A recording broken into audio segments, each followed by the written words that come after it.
சொந்தங்களே, அனீஸ் கிச்சன் இருந்து உங்கள் அம்மா சசிரேகா சுந்தர். இன்றைக்கி நம்ம கிச்சனில் பார்த்தீங்கன்னாக்கா சக்கரை பொங்கல் செய்ய போகிறேன்.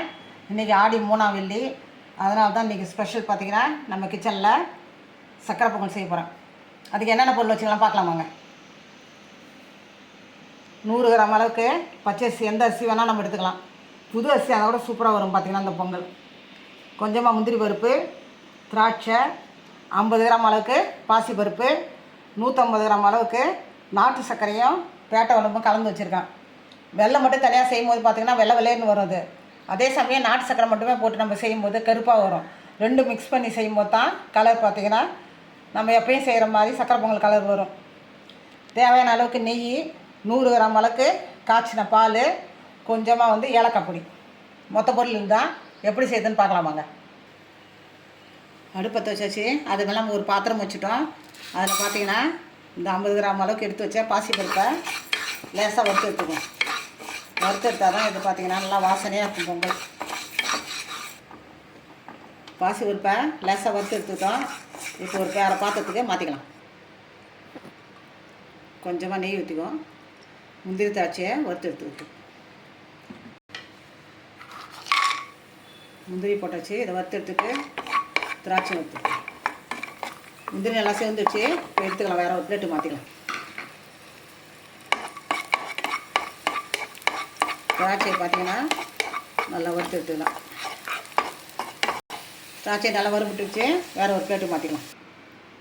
பாத்திரத்தில் இந்த வறுத்த பாசிப்பருப்பு போட்டோம். இப்போ அரிசி இதில் ஆட் பண்ணிக்குவோம். இது ரெண்டையும் சேர்த்து 2-3 தடவை நல்லா கழுவிட்டு எடுத்துன்னு வரேன். அரிசியும் பருப்பும் பார்த்திங்கன்னா நல்லா 3 தடவை கழுவி எடுத்துன்னு வந்துட்டேன். இப்போ இது அரிசியும் பருப்பும் சேர்ந்து இந்த டம்ளரில் 1 வரும் பார்த்திங்கனாக்கா.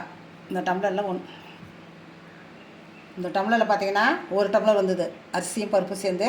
இதில் 3 டம்ளர் அளவுக்கு நம்ம தண்ணி சேர்த்துவோம். இந்த பாலையும் இதில் ஆட் பண்ணுறோம்.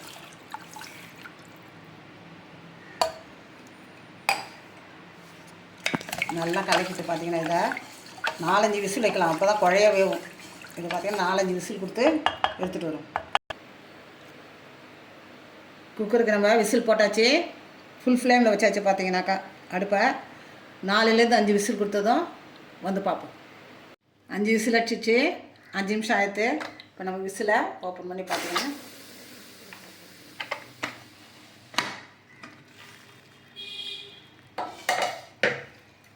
அரிசியும் பருப்பு நல்லா வெந்துருச்சு. இப்போ வெள்ளத்தை பார்த்திங்கன்னா கரையிற அளவுக்கு கொஞ்சம் தண்ணி ஊற்றியாச்சு. நல்லா கொதிக்கட்டோன்னு வடிகட்டி நம்ம இதில் ஆட் பண்ண வேண்டியதான். இந்த அரிசியும் பருப்பையும் பார்த்திங்கன்னா குக்கருக்கு மாற்றிக்கலாம். அரிசியும் பருப்பையும் பார்த்திங்கன்னா வேறு ஒரு பாத்திரத்தை மாற்றிட்டேன். ஏன்னா அது சின்ன ஏன்னா அது கலக்கிறதுக்கு கஷ்டம் அதில். அதனால் அதுலேருந்து மாற்றியாச்சு.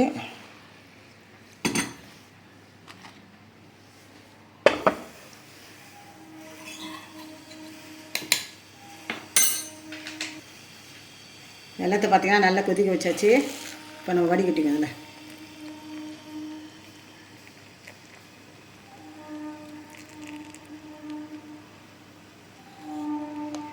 அதில் கல், மண், தூசு இருந்தாலும் ஃபில்ட்ரு பண்ணுறதுல வந்துடும்.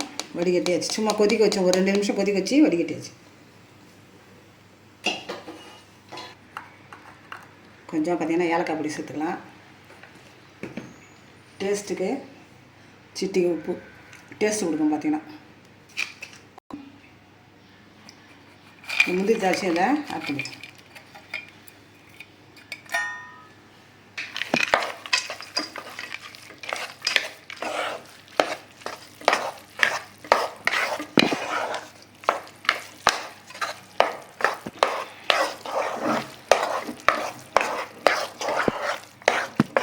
இதெல்லாம் நல்லா ஒன்றா சேர்ற மாதிரி இந்த வெல்லம் பார்த்திங்கன்னா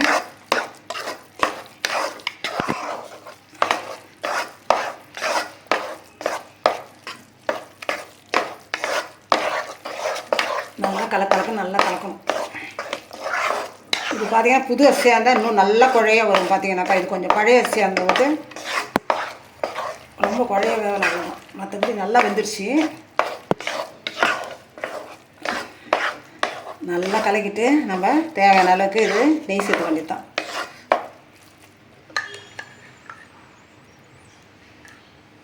நெய் நிறைய சேர்த்தா நல்லா டேஸ்ட்டே பார்த்திங்கன்னா சக்கரை பொங்கலுக்கு.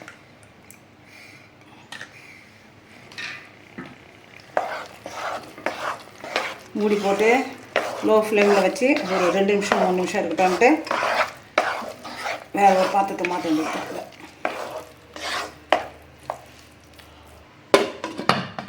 அடுப்பு லோ ஃப்ளேமில் வச்சுருந்தோம்.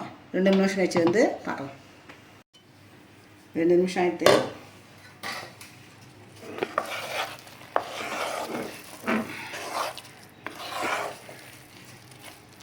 பர்ஃபெக்டாக பார்த்தீங்கன்னாக்கா சக்கரை பொங்கல் ரெடி ஆகிடுச்சு. நான் வேறு ஒரு பிளேட்டுக்கு இதை மாற்றி காட்டுறேன். கொஞ்சமாக பார்த்தீங்கன்னா லேசாக இது மேலே நெய் அப்படியே கொதிக்க இருக்குது. பார்த்தீங்கன்னா இந்த சக்கரை பொங்கல் அப்படியே கொதிக்க இருக்கும்போதே நம்ம சாப்பிட்டோன்னா அவ்வளோ டேஸ்ட்டாக இருக்கும்.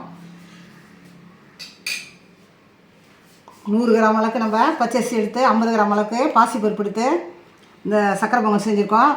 அதில் பார்த்தீங்கன்னா நாட்டு சக்கரை ஒரு 75 கிராமும், பேட்டை வெல்லம் ஒரு 75 கிராம், மொத்தம் 150 கிராம் அளவுக்கு ஆட் பண்ணியிருக்கோம். இதில் நல்லா கொதிக்க வச்சு வடிகட்டி ஆட் பண்ணி வச்சுருக்கோம். தேவையான அளவுக்கு முந்திரி, திராட்சை, நெய் எல்லாமே ஆட் பண்ணியிருக்கோம். நீங்கள் நல்லா சூடாக எடுத்து இது மாதிரி செஞ்சு சாப்பிட்டீங்கன்னாக்கா சக்கரை பொங்கல் பிடிக்காதவங்களுக்கு கூட பிடிக்கும். பார்த்தீங்கன்னாக்கா இந்த மெத்தடில் நீங்கள் செஞ்சு பாருங்கள். செஞ்சு பார்த்துட்டு குடும்பத்தில் இருக்க எல்லோரும் சாப்பிட்டுட்டு எனக்கு கமெண்ட்ஸில் சொல்லுங்கள். லைக் பண்ணுங்கள், ஷேர் பண்ணுங்கள், கமெண்ட் பண்ணுங்கள். மறக்காமல் என்னுடைய அனீஸ் கிச்சனுக்கு சப்ஸ்கிரைப் பண்ணுங்கள். இது வந்து ஆடி 3ஆவது வெள்ளி எங்கள் வீட்டில் சக்கரை பொங்கல் செஞ்சுட்டேன். 4ஆவது வெள்ளிக்கு என்ன செய்கிறேன்னு சொல்லிட்டு அப்புறமா சொல்கிறேன்.